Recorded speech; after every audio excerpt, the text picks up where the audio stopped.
As of recently, I've been watching a podcast called Declassified.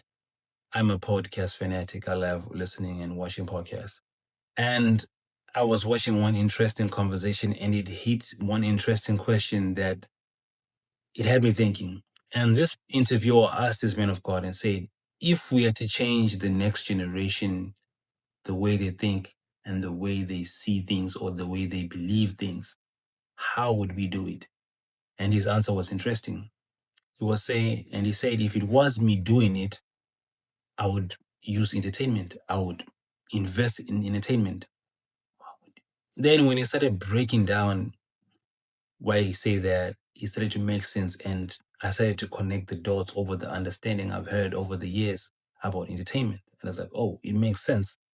Because, for example, growing up, there's a way we believe about certain foods. There's a way we believe about certain clothes. There's a way we believe about certain places or ethnicities or about certain things. Because we saw these things in the movies. We saw these things in the music. We saw these things now in social media and things like podcasts. For example, in America, they have a certain worldview about Africa, not because they've been to Africa, but they've seen it in the way it's being projected in the movies and in music and entertainment at large. So it's the same effect. If you want to change a generation, you have to invest in the entertainment, but now you're going to put things that you want that generation to have worldviews or certain beliefs or certain, perceptions about certain things.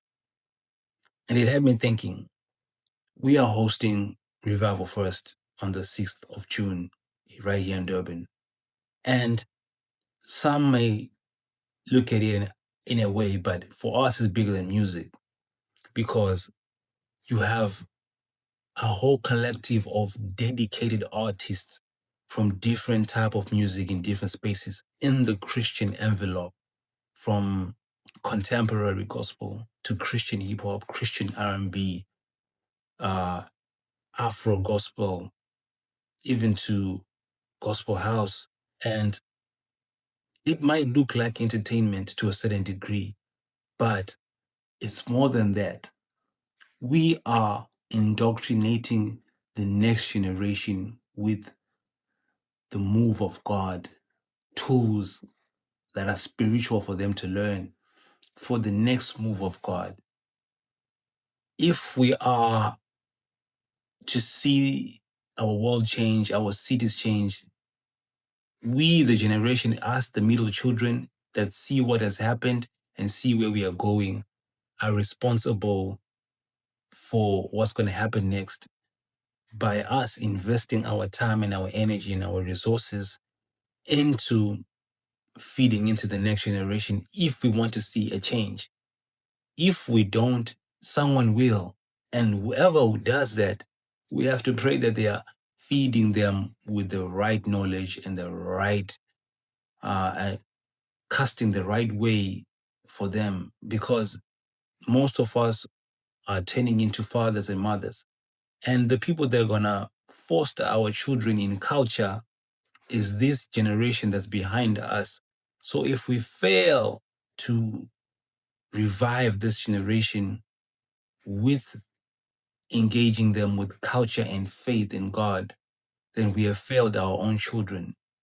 This is why Revival First is very important, because it's more than music, it's more than entertainment. It's a place where we are gathering under one roof to call on God to revive us, to revive our cities, but also to change the course of generations to come. So if I were you, I would bring myself, bring my family, bring my youth group, because Revival First is something that's going to change the course of many things. It's going to be a landmark in reviving our lives, our city, and hopefully our nation for this generation and the generations to come. See you there.